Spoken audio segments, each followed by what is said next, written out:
This should analysis of video.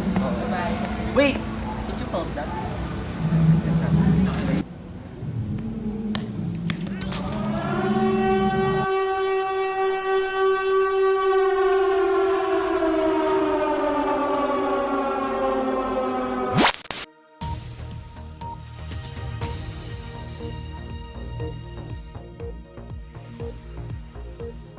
Good morning, Lisayan.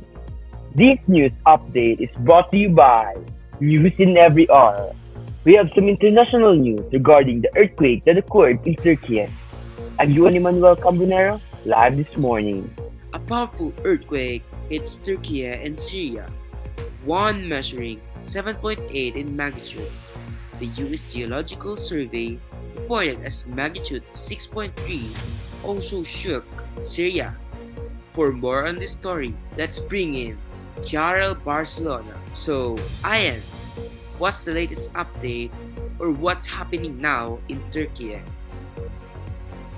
The death toll from the massive earthquake that struck Turkey and Syria on February 6 is nearing 42,000 and continues to rise as many face a lack of shelter and access to aid. The Filipino survivors in Turkey say they've been left with nothing. As of the moment, we are okay, but still traumatized. It was not like any other earthquake. It was terrifying, the roads were destroyed, and our houses were demolished. Can you share what are your experiences in coping with that tragic magnitude 7.8 earthquake? When the earthquake started, we didn't know what to do at that time. We were just panicking. All I could think at that time is run as fast as I can to go to the door and get outside. If you describe how strong the earthquake itself was. It is extremely strong, ma'am. The things are falling, the buildings are collapsing. How about what you were doing before the earthquake started to occur? We were casually talking to each other that time. And then the ground suddenly started to shake. And the shake gets stronger and stronger as the time goes by. We are panicking this time, and we said to each other that we should go out and go to a safe place. Thank you, Carol.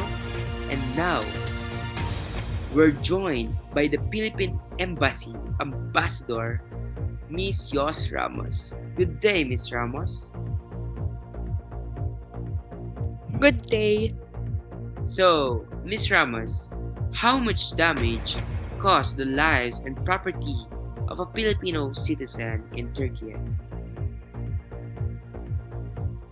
Well, the cost of lives the Turkey earthquake had is nearly 46,000 to 47 people, two of which are Filipinos, and another Filipino woman was killed along with her 3 children.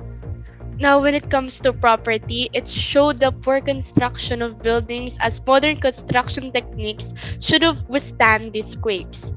But the historical castle, which is over 2,000 years old, has also been affected by this earthquake, destroying historical sites in the 7.8 magnitude earthquake affecting both Turkey and Syria. So, Miss Ramos, what kind of help is being given to Turkey? The Philippines also sent an interagency disaster response team to Turkey, and the Department of Health sent 31 medical personnel, while the Armed Forces of the Philippines sent 30 soldiers.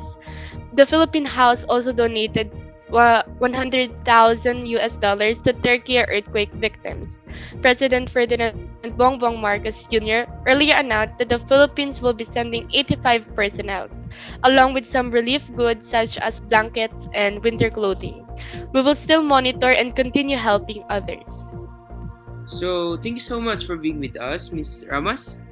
We're also joined with the Governor of Kahramanmaraş, Governor Clarence Danca.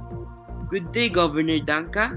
How are the victims of the earthquake and what kind of help is being given to survivors?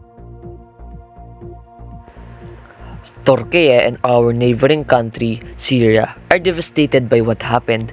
It's impossible to prepare for disasters like this. Our government ensures fast operation in rescuing and treating the survivors. A lot of countries help our beloved country. We sincerely thank them. Also the AFAD for their hard work. Even to this day, the crisis in Turkey and Syria is still ongoing. We can guarantee that the government is doing its best.